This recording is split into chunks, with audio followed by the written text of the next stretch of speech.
Nahimong national winner ang Barangay Budlaan sa bag-o lang natapos nga 2023 Lupong Tagapamayapa Incentives Award kon LTIA ang ipasiugda sa Department of Interior and Local Government kun DILG.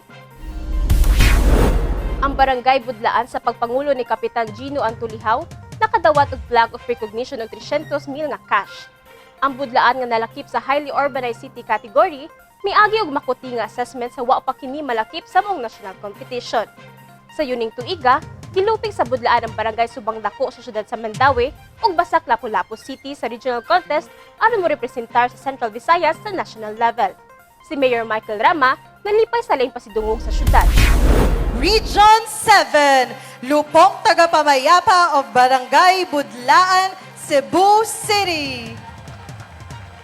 May we invite on stage Lupon Chairperson Gino Antolihaw together with LGU Representative John Michael Lequigan, DILG Regional Director Leocadio Trovella, City Director Nelia Aquino, Assistant Regional Director Attorney Ian Lucero, and the members of the Lupon of Barangay Budlaan to receive their trophy and check.